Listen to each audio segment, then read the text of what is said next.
So your spouse wants to leave you? Fine, let them. But even if they do, there's one person that you are going to be left with, you. So you might as well make sure you are someone that you like being with. And guess what? Here's a little secret. If you do that, then that's actually the thing that if anything works to bring your spouse back, this will. It's actually a 4-step framework that I'm going to teach you in today's video. My name is Dr. Kimberly Beam Holmes. I have a PhD in psychology, and I love teaching people what I'm going to be teaching you today. It's a 4-part framework that I call the pies, and it stands for the 4 areas of your life and the 4 ways that you are the most attractive person and how you can become the most attractive person that you can be. And I'm going to teach you about the pies while making a pie. Because here's the thing. Everyone loves pies. And if you say, I don't really care for pie that much, you're lying. Everyone loves sugar. They love sweet things. And that's the whole point of working on your pies. When you focus on becoming your most attractive self, it makes you sweet. It makes you delicious. It makes you someone that people want to be around. Just like when you make a pie, if you do it the right way, if you follow the right steps, if you use the right ingredients, it leads to something that's ultimately delicious. But guess what? You can make a pie the wrong way too. So when you're making something, you've got to find the recipe, right? And if you're anything like me, you try and go and you find the one with the most stars and the most reviews because you know that's the one that's most likely to work. So just to give you a little heads up, the recipe of working on your pies has 5 out of 5 stars. Thousands of people have done it. They would highly recommend because when you begin working on yourself physically, intellectually, emotionally, and spiritually, the best thing that happens is you become the best that you can be.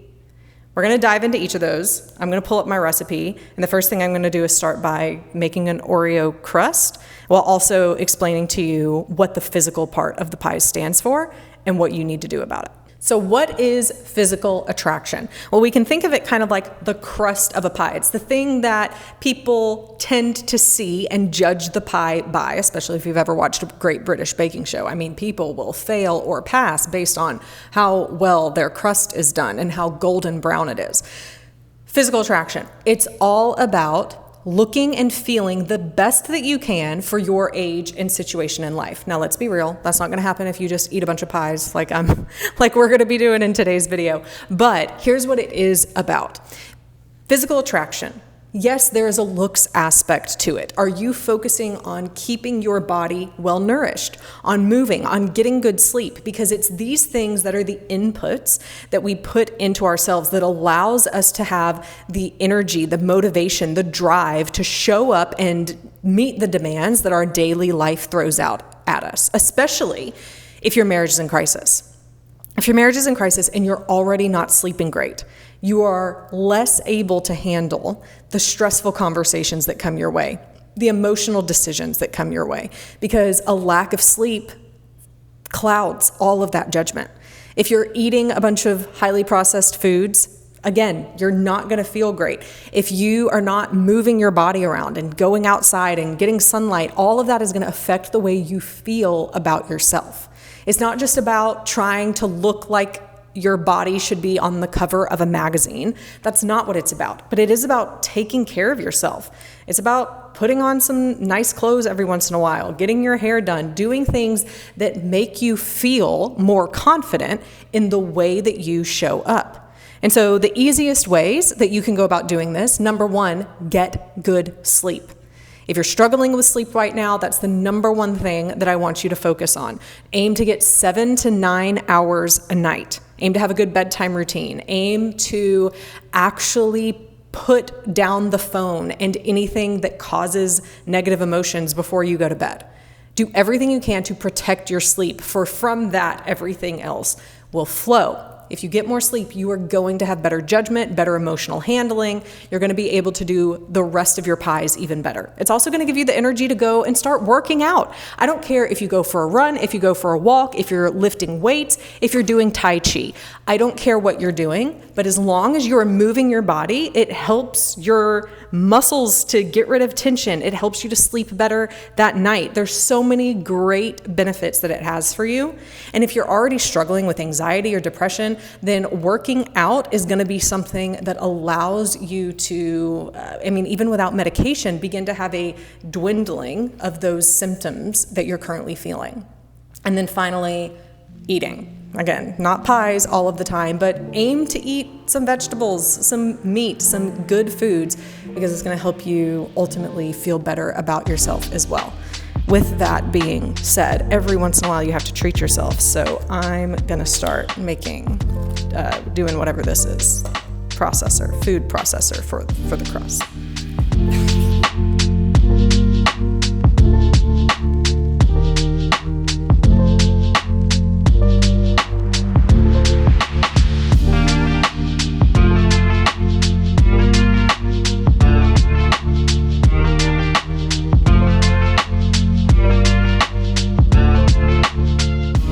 So the next part of the pies is intellectual attraction. And this is all about, honestly, being a fascinating person to talk to. It's kind of like the filling of the pie. There's a bunch of different types of fillings out there, right? But it's what gives it its taste and its uniqueness. Well, it's the same for you. Think about when you were dating your spouse and you were constantly asking questions, curious about them, wanting to learn more, wanting to understand their hobbies. They were asking you about yours. I know that was true with me and my husband. He was a history major, so he knew all of these things about world wars and other things that happened in the past, and he would love sharing those things with me. But then after we got married, we stopped talking as much, especially about things outside of the relationship or bills or things that honestly just aren't that intimate or friendly. And so what I want you to do when you think about how to become more intellectually attractive is become a fascinating person to talk to. Take up a hobby, finish your degree, go and learn something new, take up a new language, start playing piano, do something that's going to just get your mind rolling instead of just scrolling on Instagram all day long, having brain rot. I want you to do things that are going to fill your mind in a way that you're learning and you're growing. That makes you a fascinating person to talk to. And that's so much better because now you have things that you can talk with your spouse about outside of problems with the kids or taxes coming up. No one wants to talk about those coming home from work every day. I want to talk about how was your day? What have you been learning? Tell me about something interesting. That's what is the basis of friendship, especially when those are shared meanings and shared hobbies that you have together. Friendship is the basis of a great marriage. Now I'm going to make this pie filling.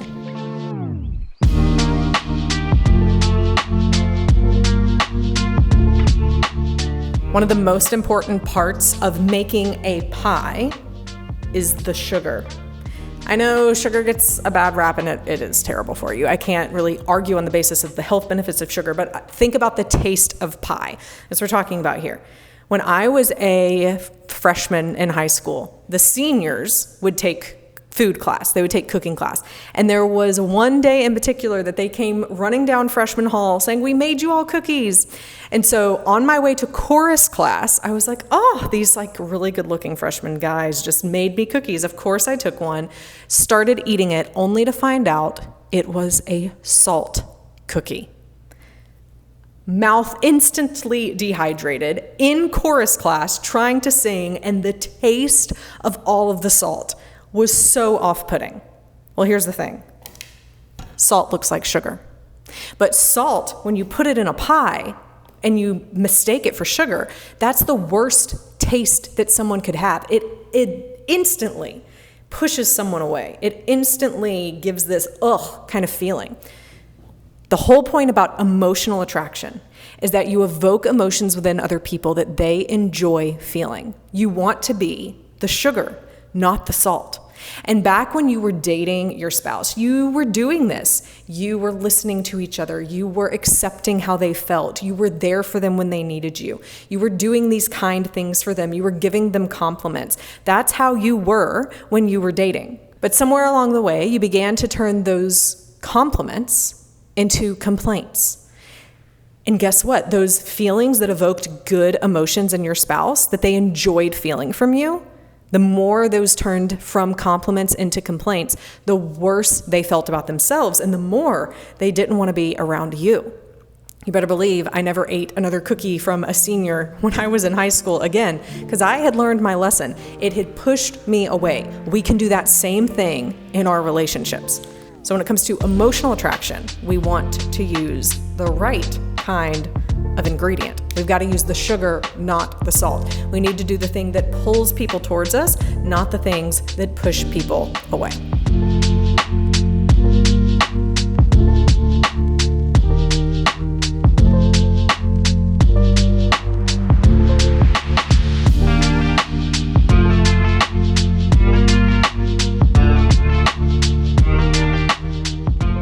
So now we get to the final part of the pies, which is spiritual attraction.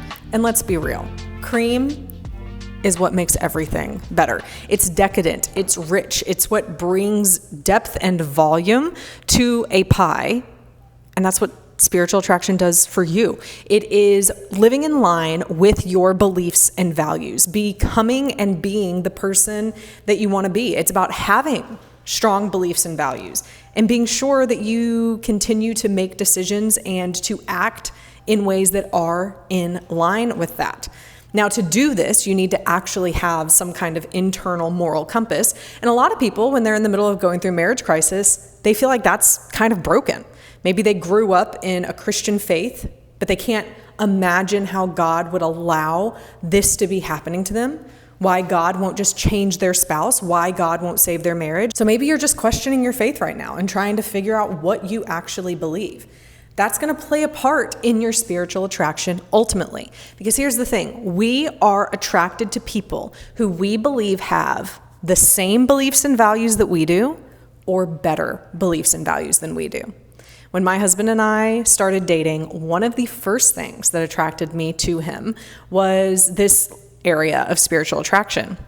We met in college, and we met when we were kids. We re-met in college. And one of the first things that my friends told me about him, because they knew he was there, I didn't.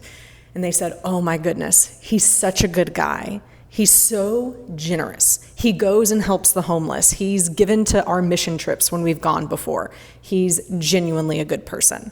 And so while I was physically attracted to my husband, I was also very spiritually attracted to him because he had a reputation that preceded him of the kind of person that he was. And that was attractive. So what does that mean for you? In order to be a spiritually attractive person, you need to have a spiritual compass and a moral grounding and direction. That doesn't mean that you have to be a Christian, but I am a Christian, and I do believe that trying to fight for your marriage and stand for your marriage is incredibly harder without Jesus. Prayer matters. The Bible gives you a daily word. I mean, the fact that we have access to God's word and what he says about what is true and about who he is and about what he wants for our lives, that's something that supersedes any situation that you're in. And so prayer matters. It helps you become calmer. Reading the Bible, having a spiritual community that you're able to go to and lean on during hard times, all of those things make a huge difference and can help you become the kind of person that your spouse is attracted back to. Not as a manipulation tactic, but because you have ultimately become the better. There's something that we always say at Marriage Helper, which is people don't leave what they have unless they believe what they're going to is better. And that's true of anything. It may be that your spouse is being attracted out of your marriage or pulled out of your marriage because of another person, but it may just be because of the idea of having peace, because peace isn't currently happening in your home. So we always say, be the better. Be the thing that when life gets hard, your husband or your wife would want to come back to. Create that kind of environment. Be that kind of person. And it starts by you truly working on yourself for yourself. Not as a gimmick, not as a manipulation tactic in order to bring your spouse back. In fact, the more that you focus on them and how they're reacting to you as you work on your pies, the worse it's going to be for you, because everything you do, every positive change you make, you're going to look at them and say, are they responding to me the way that I want them to? And then when they don't, you're just going to say, working on my pies doesn't work. Working on your pies is fail-proof.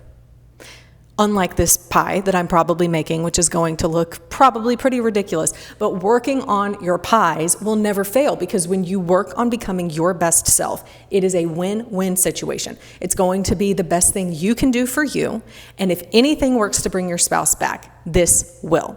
So just like in making a pie, each ingredient is important and in the right proportions, and same with working on your pies. Physical attraction continues to be important your whole life long. Intellectual attraction, same thing. Emotional attraction, spiritual attraction, they're all important, especially for your marriage. Now, here's the thing. When it comes to the best marriages, which of the 4 areas of attraction do you think is the most important for a happy marriage? Emotional. You don't want to be the salt. You want to be the sugar, when we think of it in terms of making a pie, because you want to be that thing that pulls someone towards you. You want to be that thing that pulls your husband back, that pulls your wife back. They want to feel good when they're around you. Just like when we eat pie, a lot of times it's a comfort food. We do it in celebration. We do it in good times. We do it to celebrate birthdays, anniversaries, friends. That's the way we want to make the people in our life feel. Like we love them. We're always there for them, that they feel good when they are around us. So these are the types of things that you can begin doing. Now, just like in making a pie, it's not done yet. I've put everything together, but for this pie, I've got to put it in the freezer and let it set. Let it get to where it's ready to cut. Some pies, you bake them, and you've got to put the raw pie crust and all of that stuff in the oven in order for it to bake and get ready.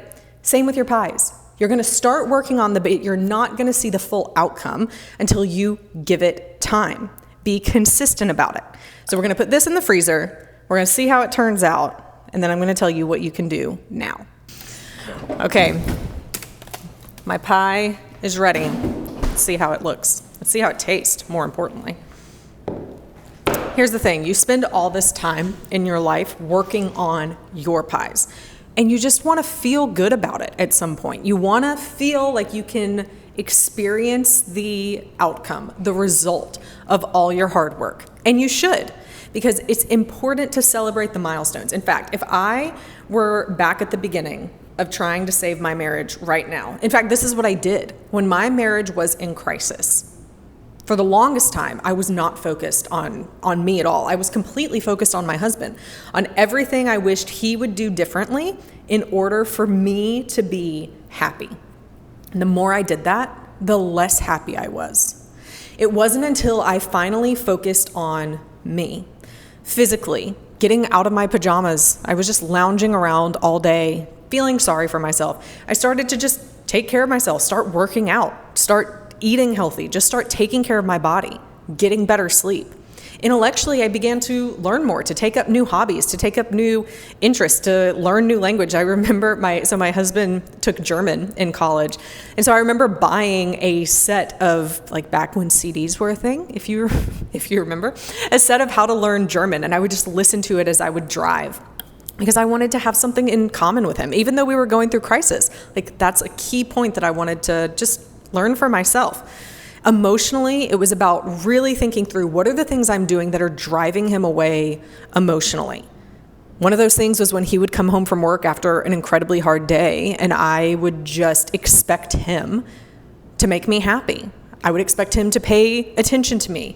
And it's not that that's bad. I, of course, need his attention from time to time, but it was the fact that in my mind, I was putting him as the priority, as like kind of like on a pedestal, that it was his job to make me happy.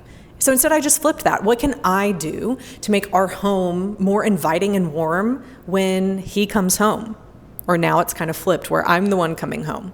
It's something I still have to focus on. And then spiritually, I got up early every day, 5 a.m., and just spent that first hour of my day reading the Bible, journaling, spending that time in prayer so that I could get all of my feelings out so that I could start my day better.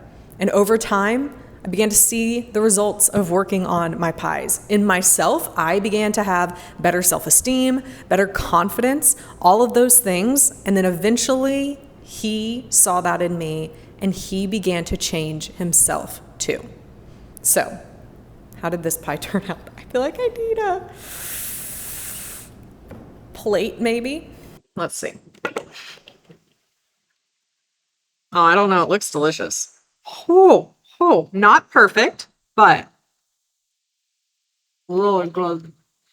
So here's the thing. That's the framework of how you can work on yourself to become the best version of you. But it's just the beginning. In fact, I have a video where I break down the full process of how we can work with you. Because at the end of the day, you can put all your time and effort and energy into finding the right recipe, getting all the ingredients together, making it, and hopefully it'll turn out decent. Or you can have your pies done for you. No, I can't work on your pies for you. But at Marriage Helper, we have helped thousands of people become their best selves. So we can help you get further faster and hopefully look like this way quicker than if you were to put all the time and effort and then, and then look like this. But I have a full video that I want you to go watch. It's called The Ultimate Guide to Saving Your Marriage. It's linked to in the description below. That's the next thing you need to go do. Go watch it. See the full process. Working on your pies is just the beginning. But there's several more steps after that that ultimately helps your marriage to be saved. You need to work on you, but you also need to learn how to love better in order for your marriage to be better than it's ever been. Watch the next video. I'll see you there.